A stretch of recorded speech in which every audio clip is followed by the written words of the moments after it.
Sit.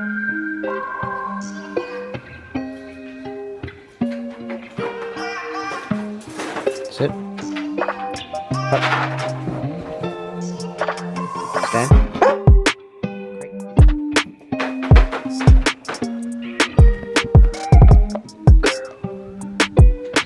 Good girl. Drop it. Good girl. Break. Good girl.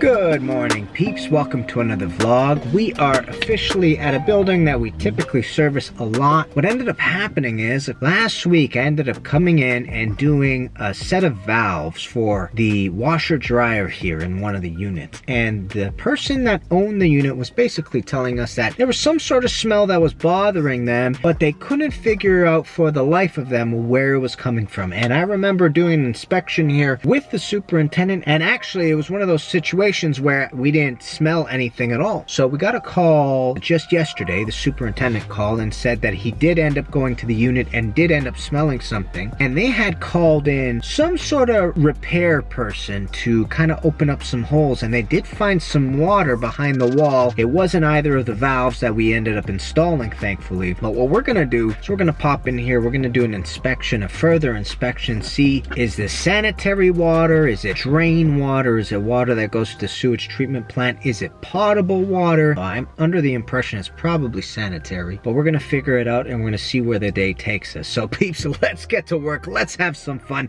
Oh, and by the way, peeps, you know what to do, baby. Let's go do some delicious plumbing.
Peeps, I want to talk to you briefly about what's happening behind the wall in this video and the two different jobs that we're actually dealing with. You see, one thing that you're going to notice, especially if you go into the service side of plumbing, is that from time to time, there are going to be multiple variables causing the same sort of problem. So in this instance, the owner of the unit is noticing water behind their wall and also a smell. But the water behind the wall is coming from two different things altogether, and one of them is causing the smell simultaneously. So we have to rectify two things in order to solve this person's issue.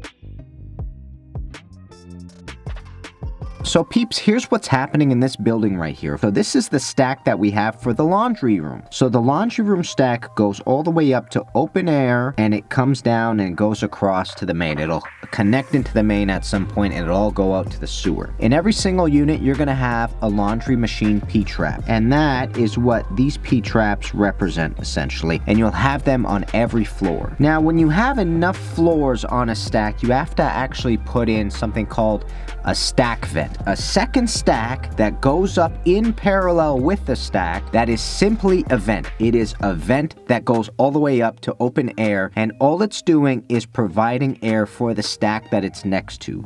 So that's what this broken green line is. So you have your stack coming up, and every P-trap will connect above flood level rim into the vent stack, and it does so for each and every floor until it goes up to the open air. That's what's happening behind the wall.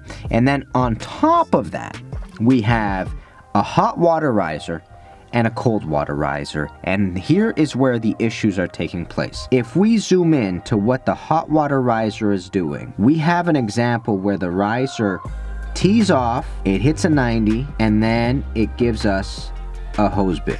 Just like so. What I noticed, and what you'll see in this video, as I kind of pointed out to you, was this 90 right here was actually leaking. So that is one example of one leak that's taking place inside this unit, which is why they're seeing water. Now, it's such a small amount of water currently that they're not noticing it a lot, which is why the second leak is the major issue. But one thing I have to point out is the fact that this 90 on this full pressured pipe on domestic water is leaking means that it's going to get worse in the future. The fact that we found it meant that we had to start from scratch, make sure that we had everything soldered up nice and neat and also thorough. So that's leak number one that we're noticing. Leak number two is actually happening on the floor above. And here's what's happening. If I'd show you a zoomed in version, what we have on the second floor is a stack moving up and a coupling, just like so. Now the stack is actually the laundry stack, the stack designed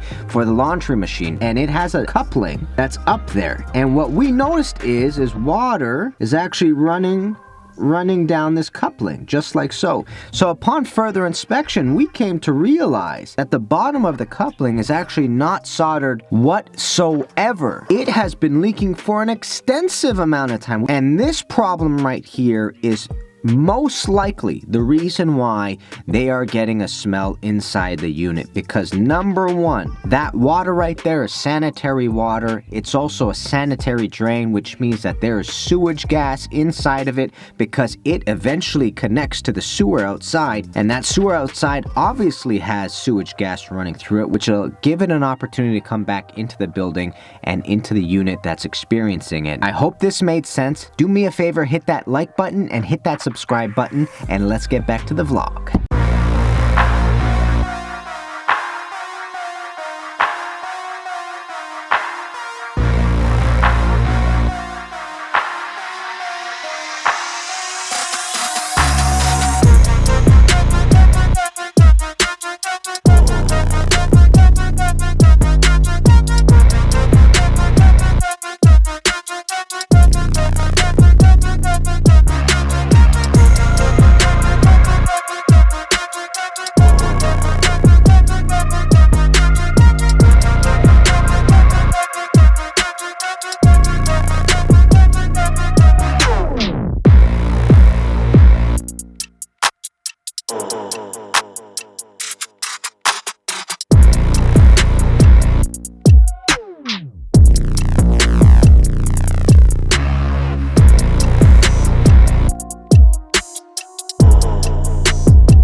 All right, so I just took a break for lunch, but I just want to talk to you briefly about what you saw in there. There was a moment in there where I oriented the valve so that it was up vertically. This made sense for me at first. It was kind of the easiest way to put the access door right smack dab in the center, but then I realized that we actually had another issue altogether that I had to rectify to make my life a little bit simpler. So for some odd reason, the valve wasn't holding. The main that shuts off the laundry riser wasn't holding, and this was the hot water valve. So it was trickling out just ever so lightly. So what would happen eventually is if I put the ball valve a little bit further and up vertically like I wanted to, there's a chance that that was going to fill up very quickly. So here was my option, and here's what I did. I put the valve on immediately, and then I started soldering it immediately as well, just so that water didn't have time to build up. I was able to solder it. Water didn't build up fast enough for me not to be able to solder it. If it did, what I would have had to do was go get a jet sweat. You stick the jet sweat in, you expand it so that it stops the water from coming, you solder the valve, and then you shut the valve after you take the jet sweat out, of course. So luckily I soldered that valve. I was able to shut it immediately after, which means that I can work on everything subsequently very easily without any kind of concern of water coming in, which kind of screws up the soldering process altogether. So I'm glad that was done. Still gotta go do the other section after I finish my lunch, but first,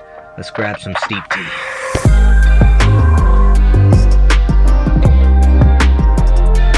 Hi there, can I grab a medium steep tea with 2 milks? Thanks a lot. See you later.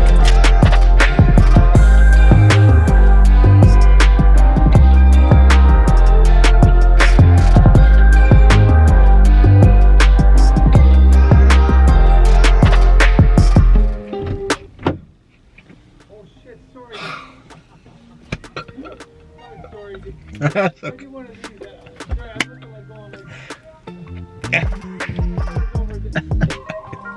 You're good, bro.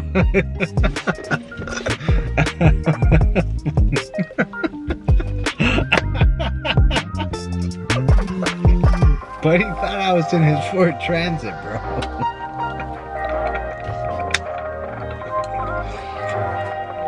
Oh man, that's too funny. Oh my god. Dude, that's too